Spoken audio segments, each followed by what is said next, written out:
क्या हुआ जब खुद महादेव भगवान शिव ने हनुमान का घमंड तोड़ा।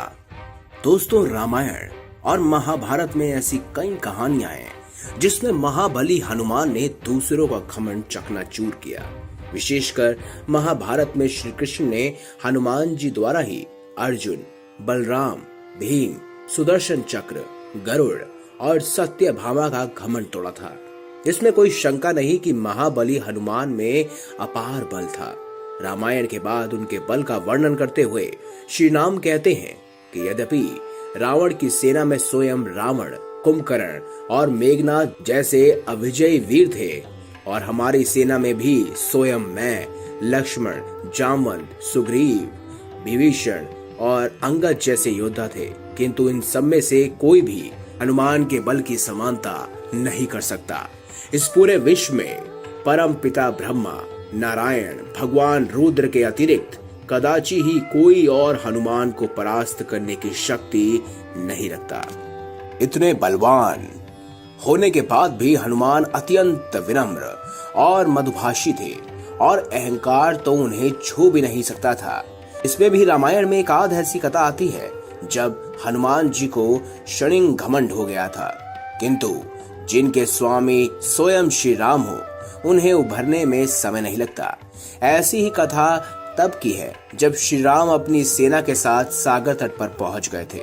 समुद्र पर सेतु बांधने से पहले विजय का आशीर्वाद प्राप्त करने के लिए उनके मन में महादेव की पूजा और उनका शिवलिंग स्थापित करने की इच्छा हुई।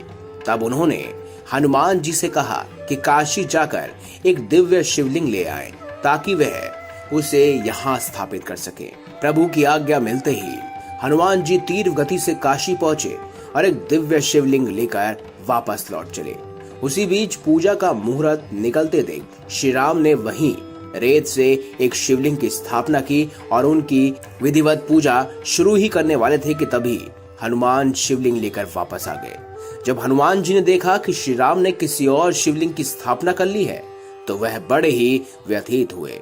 उन्होंने श्री राम से कहा, हे प्रभु, आपके आदेश पर मैं इतना श्रम कर काशी से शिवलिंग लाया हूँ और आपने किसी और शिवलिंग की स्थापना कर ली। ये शिवलिंग भी तो केवल बालू का बना है, इसी कारण ये अधिक समय तक नहीं टिक पाएगा, जबकि मैं पाषाण से बना शिवलिंग लेकर आया हूँ।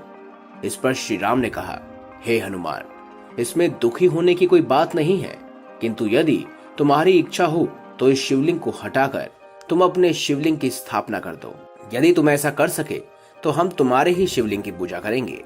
इस पर हनुमान ने सोचा कि उनके एक प्रहार से तो पर्वत भी टूट कर गिर जाते हैं, तो ये रेत से बना शिवलिंग क्या चीज है।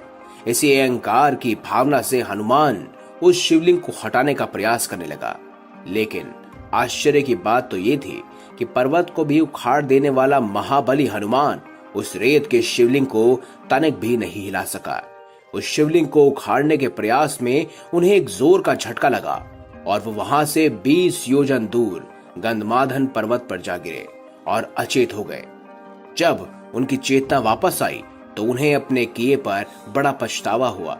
वे वापस आए और महादेव के उस शिवलिंग और साथ ही साथ श्री राम से क्षमा मांगी।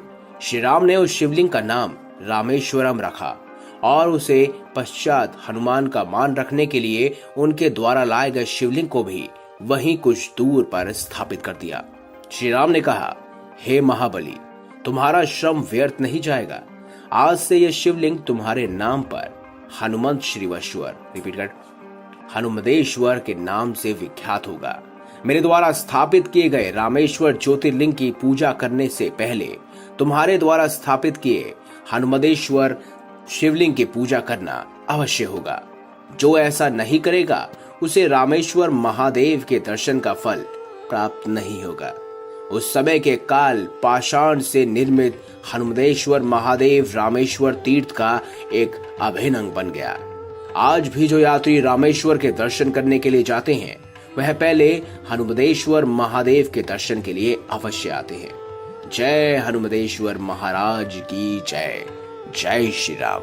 अगर आपको यह वीडियो अच्छी लगी हो तो इस वीडियो को लाइक करें, हमारे चैनल को सब्सक्राइब करें और इसे ज्यादा से ज्यादा शेयर अवश्य करें। धन्यवाद।